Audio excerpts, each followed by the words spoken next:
Modifying a panel board by adding circuit breakers beyond its intended capacity is a flagrant violation of the National Electrical Code. Article 408.30b states that panelboard shall be installed in conformity with the manufacturer's instructions. The manufacturer's instructions for a panelboard specify a maximum number of circuit breakers that can be installed. Adding additional breakers that exceed the manufacturer's rating means that the panelboard is being operated in an unsafe and non-compliant manner. Additionally, Article 110.12 states that electrical equipment shall not be installed or used in a manner that can cause unsafe conditions to develop. Cutting the inner panel cover creates an opening that could allow dust, debris, and moisture to enter the panelboard. This can lead to electrical hazards such as short circuits or ground faults. The modification is a violation of the manufacturer's intended use of the panelboard. The manufacturer's instructions specify the maximum number of circuit breakers that can be installed, and exceeding this number is a violation of the manufacturer's intended use. The fact that there were no twist-out filler plates left to be removed does not justify the modification, because the manufacturer designed the panelboard to have a specific number of circuit breakers for a reason. Adding additional breakers that exceed this number is a safety hazard. Several NEC articles can be referenced to support the conclusion that this modification is a violation. Firstly, Article 408.30b requires panelboards to be installed in accordance with the manufacturer's instructions. Secondly, Article 110.3b requires electrical equipment to be listed and used for its intended purpose. Thirdly, Article 100.1 defines listed as equipment or materials that have been evaluated and found to meet recognized standards for safety. To reiterate, modifying a panelboard by adding circuit breakers beyond its listed capacity is a flagrant violation of the NEC and the manufacturer's intended use of the panelboard. It creates a safety hazard and should be corrected by a qualified electrician as soon as possible. It's crucial to understand the implications of these violations and to take immediate action to rectify the situation. Electrical safety is paramount, and any deviation from established codes and standards can have severe consequences. When working with electrical systems, one must always prioritize safety and adhere to the guidelines set forth by the NEC and the equipment manufacturers. The NEC provides comprehensive guidance on how to install and maintain electrical systems safely. It covers a wide range of topics, including wiring methods, overcurrent protection, grounding, and equipment installation. Following the NEC is essential to ensure the safety of people and property. Manufacturers' instructions are also critical for ensuring the safe and proper operation of electrical equipment. These instructions provide specific details on how to install, use, and maintain the equipment. Ignoring these instructions can lead to equipment failure, electrical hazards, and even injury or death. A listed product means that it has been tested and certified by an independent testing laboratory to meet specific safety standards. These standards are designed to ensure that the product is safe to use and will not pose a risk of fire, electric shock, or other hazards. Using listed products is an important way to protect yourself and others from electrical hazards. When modifying an electrical panel, it's important to remember that the panel is designed to handle a specific amount of current. Adding too many circuits or overloading the panel can cause the panel to overheat and potentially cause a fire. It's also important to make sure that the circuit breakers are properly sized for the circuits they protect. Using the wrong size circuit breaker can lead to overcurrents and potentially damage the wiring or equipment connected to the circuit. In addition to the NEC and manufacturer's instructions, local electrical codes may also apply. These codes may have additional requirements or restrictions that must be followed. It's important to check with your local electrical inspector to determine what codes apply in your area. When in doubt, it's always best to consult with a qualified electrician. Electricians have the knowledge and experience to safely install and maintain electrical systems. They can also help you understand the NEC and other electrical codes. Trying to do electrical work yourself without the proper training and experience can be dangerous and potentially illegal. Remember, electrical safety is not something to be taken lightly. Always follow the NEC, manufacturer's instructions, and local electrical codes. If you're not comfortable working with electricity, call a qualified electrician. By following these guidelines, you can help to ensure the safety of yourself and others. Furthermore, it is vital to understand the concept of ampacity, which is the current carrying capacity of a conductor. Overloading a conductor beyond its ampacity can lead to overheating and potentially cause a fire. The NEC provides tables that specify the ampacity of different types of conductors based on their size, insulation type, and installation conditions. When adding new circuits to an electrical panel, it's essential to ensure that the existing conductors and overcurrent protection devices are adequately sized to handle the additional load. This may involve upgrading the conductors or the main circuit breaker in the panel. Another important consideration is the coordination of overcurrent protection devices. Overcurrent protection devices, such as circuit breakers and fuses, are designed to protect electrical circuits from overloads and short circuits. It's important to ensure that these devices are properly coordinated so that the device closest to the fault will trip first, minimizing the extent of the outage. The NEC provides guidelines for coordinating overcurrent protection devices to ensure that they function properly.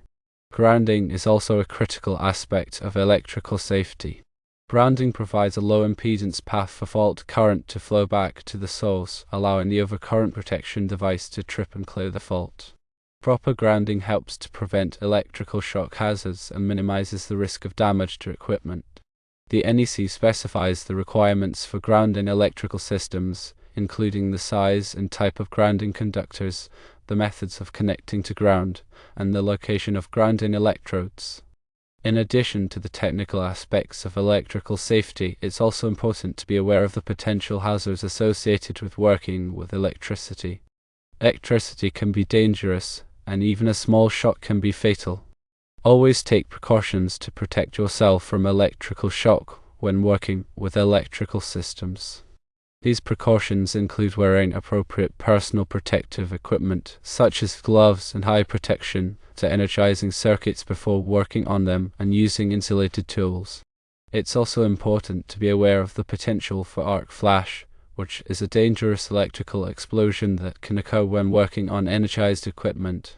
Arc flash can cause severe burns, blindness, and even death. Always follow safe work practices to minimize the risk of arc flash. Remember to always use listed equipment. Listed equipment has been tested and certified by an independent testing laboratory to meet specific safety standards. Using listed equipment is an important way to protect yourself and others from electrical hazards. Look for the listing mark on the equipment to verify that it has been listed. The listing mark is a symbol that indicates that the equipment has been tested and certified by a listing agency. When installing electrical equipment, it's important to follow the manufacturer's instructions carefully. The manufacturer's instructions provide specific details on how to install, use, and maintain the equipment. Ignoring these instructions can lead to equipment failure, electrical hazards, and even injury or death. Always read the manufacturer's instructions before installing any electrical equipment. Ensure that all electrical connections are tight and secure. Loose connections can cause overheating and potentially lead to a fire. Check all connections regularly to ensure that they are tight. Use a torque wrench to tighten connections to the proper torque specification. Keep electrical panels clean and free of obstructions. Dust, dirt, and other debris can accumulate in electrical panels and cause overheating. Regularly clean electrical panels to prevent overheating. Make sure that there is adequate ventilation around electrical panels. Overheating can occur if there is not enough ventilation. Provide adequate ventilation to prevent overheating. Do not overload electrical circuits. Overloading circuits can cause overheating and potentially lead to a fire. Do not plug too many appliances into one circuit. Use a circuit tester to check for overloaded circuits. Replace damaged electrical cords and plugs immediately. Damaged cords and plugs can create electrical hazards. Replace damaged cords and plugs immediately. Use ground fault circuit interrupters or ground fault circuit interrupter protection in areas where there is a risk of water exposure. Ground fault circuit interrupters can protect against electrical shock hazards. Use ground fault circuit interrupters in areas where there is a risk of water exposure, such as bathrooms, kitchens, and outdoor areas. Test ground fault circuit interrupters regularly to ensure that they are working properly. Be aware of the potential for electrical hazards when working around water. Water is a good conductor of electricity. Avoid working around water when possible. If you must work around water, take extra precautions to protect yourself from electrical shock hazards. Never touch electrical equipment with wet hands. Keep electrical equipment away from water. In addition to these safety tips, it's also important to have a plan in place in case of an electrical emergency. Know how to shut off the power to your home or building. Know how to call for help. Have a fire extinguisher readily available. Be prepared for an electrical emergency. If you have any questions or concerns about electrical safety, consult with a qualified electrician.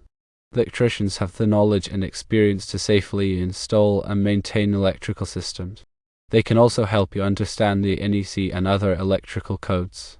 Don't hesitate to call an electrician if you have any questions or concerns. Electrical safety is everyone's responsibility. By following these safety tips and taking precautions, you can help to protect yourself and others from electrical hazards. Always be careful when working with electricity. The 2008 NEC is a comprehensive set of standards for electrical installations. Staying informed about these standards is crucial for electrical safety. Here are some additional key areas covered by the NEC. Firstly, wiring methods. The NEC specifies the approved wiring methods for different types of electrical installations. Secondly, overcurrent protection. The NEC specifies the requirements for overcurrent protection devices such as circuit breakers and fuses. Thirdly, grounding. The NEC specifies the requirements for grounding electrical systems. Fourthly, equipment installation. The NEC specifies the requirements for installing electrical equipment. Fifthly, hazardous locations.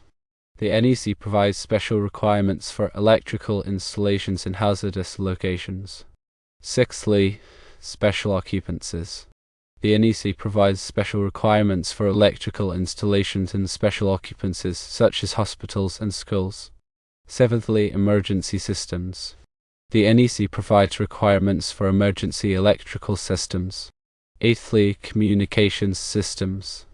The NEC provides requirements for communication systems such as telephone and data networks. Ninthly, low-voltage systems. The NEC provides requirements for low-voltage electrical systems. Tenthly, renewable energy systems. The NEC provides requirements for renewable energy systems such as solar and wind power.